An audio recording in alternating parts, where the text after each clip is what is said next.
This video is about the Cash for Clunkers program that was in 2000, that started in 2009. I came across it just browsing, you know, just diddling around. Wow, I don't think that's an appropriate word to use, diddling. Just moving around YouTube space. And I thought that this would be something exceptional to share with my audience or just people in general, because there's so much information that will reaffirm or affirm that weird feeling that you used to have or do have, that, man, this feels like a setup. Let's watch this.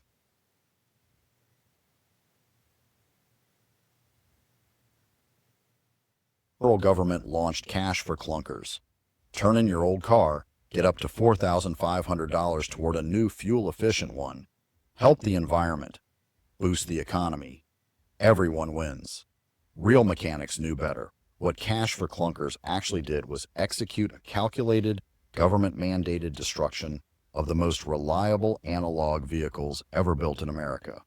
Nearly 700,000 running cars and trucks were deliberately killed, not parted out, not donated, destroyed on purpose, by law, before they were crushed. And the used car market that working Americans had depended on for generations was never... Already, the stage has been set. Camera, lights, and action. These people been rolling, man.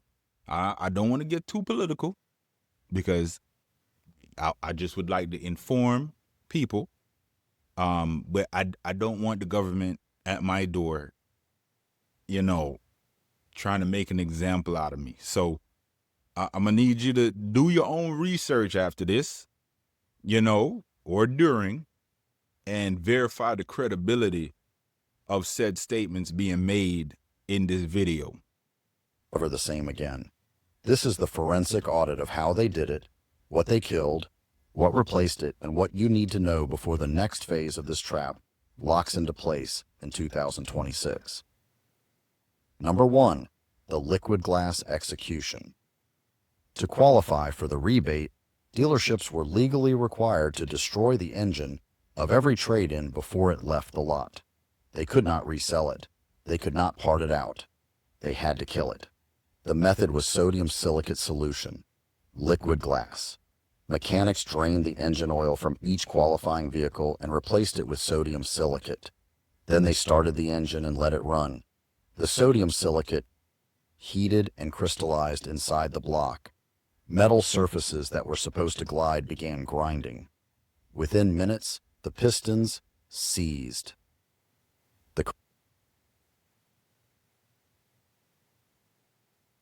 Now, what that sound like?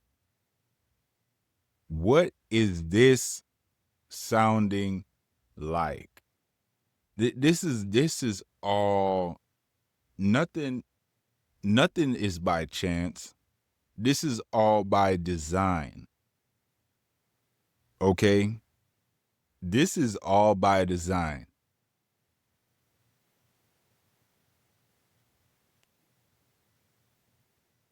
I would like to say that obviously, the independence that before we've got our license, I'm pretty sure somebody has told you one time or the other, driving's a privilege, not a right. Well, little did we know that they were really gonna take that in a literal sense. Okay? And privileges are about to come with restrictions. Crankshaft stopped. The engine welded itself into a useless mass of metal that would never turn again. Footage from dealerships that summer shows mechanics standing over hoods, watching engines smoke and knot and die. Some of them looked like they were attending a funeral. In a sense, they were. Number 2, eradicating the forever engines. The trade-ins that rolled into dealerships that summer were not junk. They included some of the most indestructible engines American manufacturing ever produced. The Jeep 4.0-liter inline six-cylinder, a cast-iron block with a simple design, engineered so far beyond its tolerances that Cherokee owners routinely drove past 300,000 miles and kept going. Parts were everywhere. A teenager with basic mechanical knowledge could rebuild one on a weekend. The GM 3800 V6, installed in Buicks and Pontiacs through the 1990s and into the 2000s. Consumer Reports called. Now, I didn't hear any mentions so far. I can't remember. I just watched the video once before this. I can't remember if they're going to mention it, but I would like to say, me personally, I'm not going to buy any vehicle over 2012, 2015, depends. And now, mind you, I think you can get away with a newer vehicle if you buy something like a truck. You know, if it fits your situation, you could buy a truck. Those have stayed analog the longest. Definitely have stayed analog the longest. And it's definitely going to be diesel. If I could find me a good diesel, especially one of those older Dodge Cummins, that those bulletproof ones that for all the car people out there, the truck people, mechanics, you know about those ones, you know, or just a solid diesel truck. You understand me? And the EPA did some, you know, walkbacks on some regulations, I believe. I dabbled on some of that literature, but they did some walkbacks on some of, you know, some of the regulations that require, you know, DEF, EGR, and all these other systems that they put on the diesel engines, which have been shown to reduce the integrity of the vehicle. And I'm just gonna say, you know, it's illegal to delete your truck. It's illegal. Don't go, you know, just willy-nilly pulling stuff off your truck. But, you know, you live in a rural area, or maybe, you know, you have access to a track, farm use, track use, you know, hey, those are restrictive elements to the engine, and it would take away from its intended purpose, which is farming and or track. I'm just saying. So I don't endorse you breaking the law. Okay? That's not what I'm doing here, but I'm just saying, if you want to race your truck, or you got a farm, then, you know, those systems might inhibit your performance. Anyways.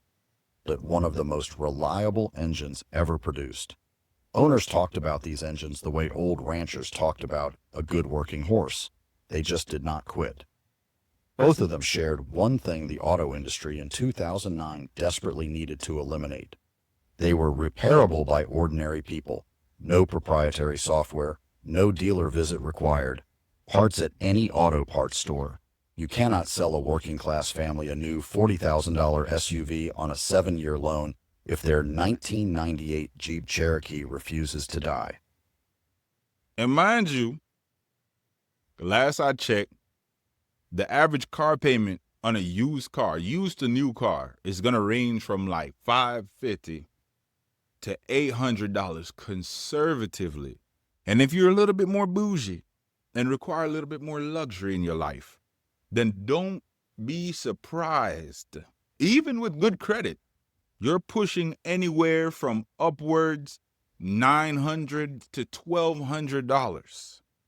a month, not included insurance, cost of fuel, and maintenance on these new cars. It's no joke. And with the geopolitical tensions that we're experiencing right now overseas, oh man, it's bad. It's bad. So if you want to fall for the trap, go ahead, man. Take the cheese. I can't stop you. But don't say you didn't see the trap. The forever engines had to go, so they went. Number 3, the computer on wheels trap. Once the analog cars were crushed, the replacement vehicles waiting at those same dealerships were built on a completely different philosophy. Starting around 2010, the industry began replacing mechanical controls with software interfaces. The tactile knobs and dials that let you adjust your climate control and radio without looking away from the road began disappearing. In their place came touchscreen displays running proprietary software. A 2002 Silverado with a broken blower motor is a $30 part and an afternoon. A 2019 Ram 1500 with a failed Uconnect screen is a dealer visit, a proprietary replacement unit, a software flash, and a bill that can reach $2,000.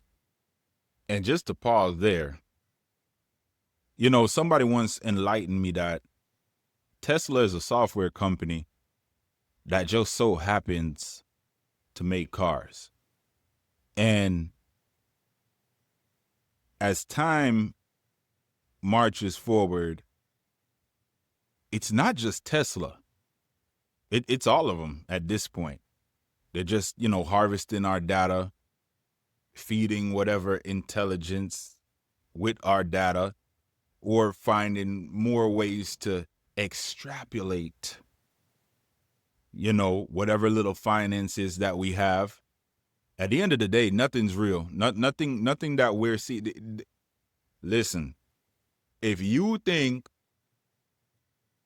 anybody is going to love you more than you can love you, you have sadly mistaken. And that's a blanket statement for everything. You have to take care of you and put yourself in position. So if you want to turn your faith and your heart in the hands of man, biblically, it's been said, man's going to fail you every time. So this is getting out of control in so many ways. And the screens in these vehicles, as you saw, they say, oh, don't look at your phone, don't look at your phone. But these I recently looked at a new Ram truck. Your screen is pretty much the whole dashboard. The passenger gets a screen.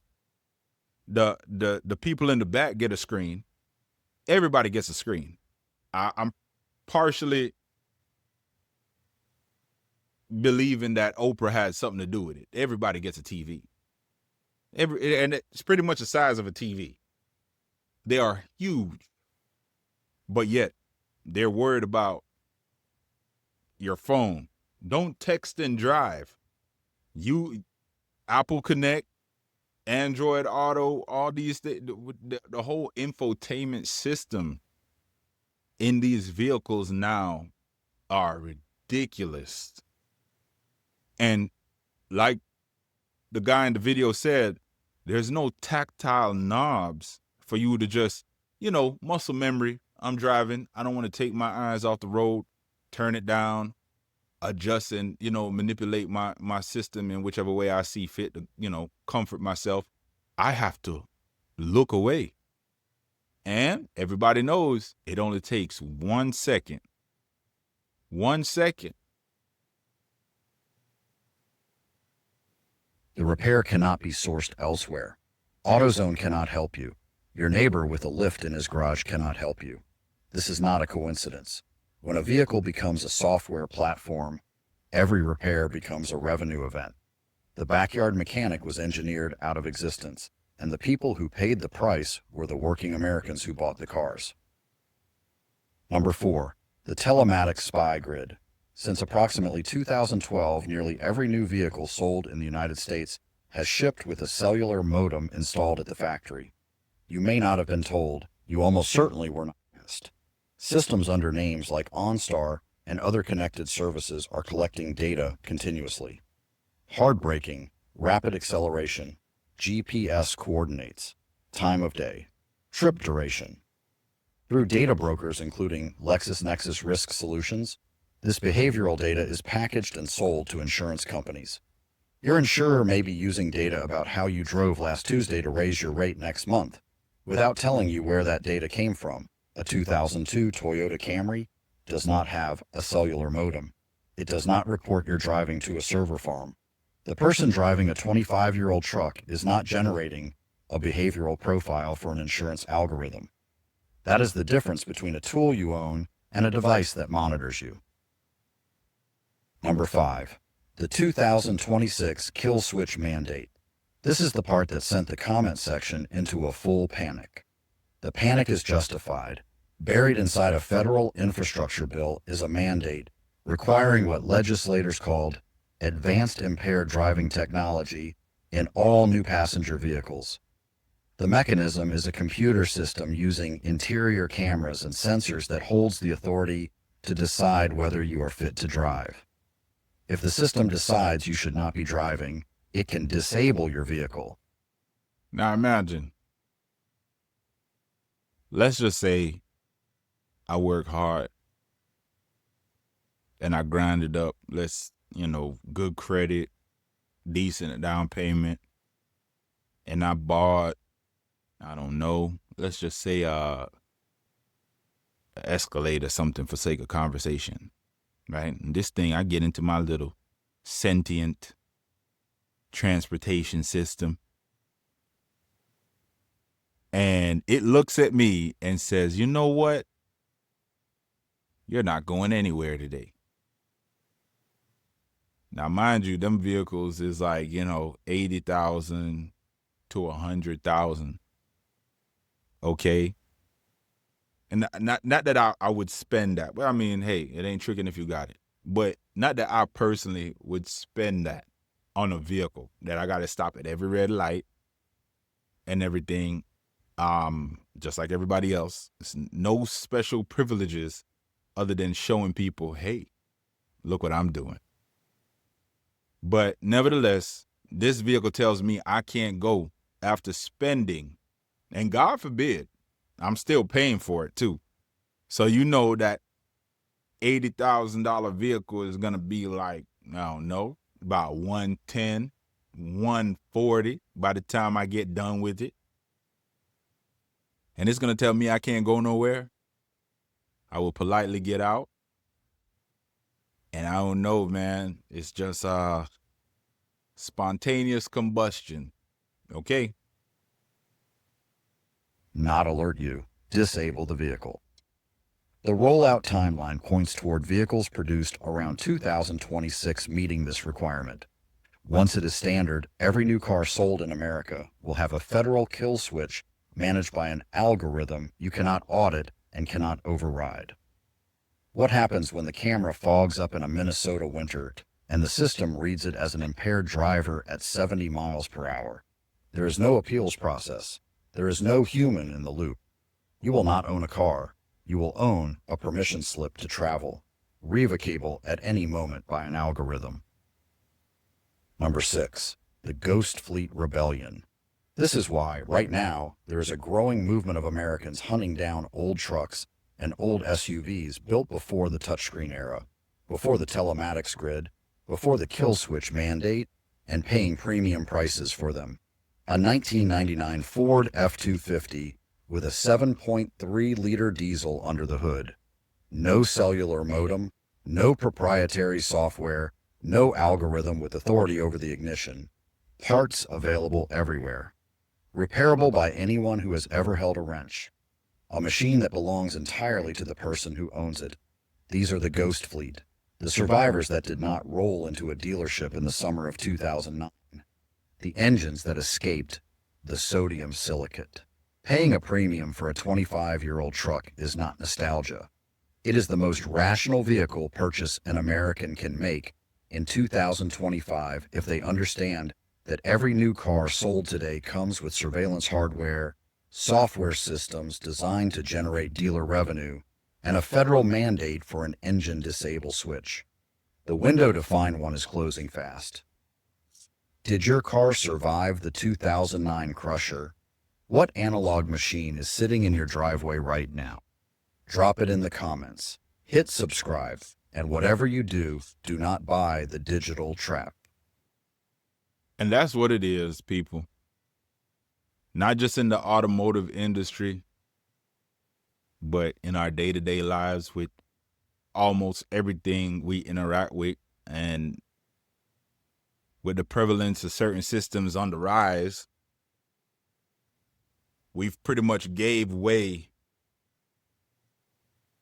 consciously and unconsciously, whatever little freedom that we have left. I'm a big proponent of being multifaceted, to everybody out there, and especially young men that are taking care of their households. You can't depend on just your job. If your job is your only source of income, I hate to tell you, you one step away from get off my clock. Then what? You ain't playing with a full deck. You have to have other streams of income. I know everybody's probably heard that at this point, but I just want to say just something.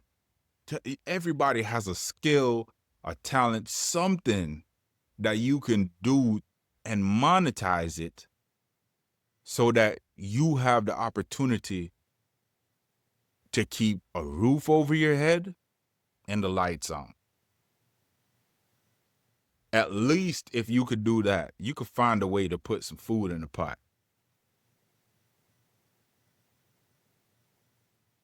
Things are already, it's already bad in every which way. Nothing is real. The stock market isn't real.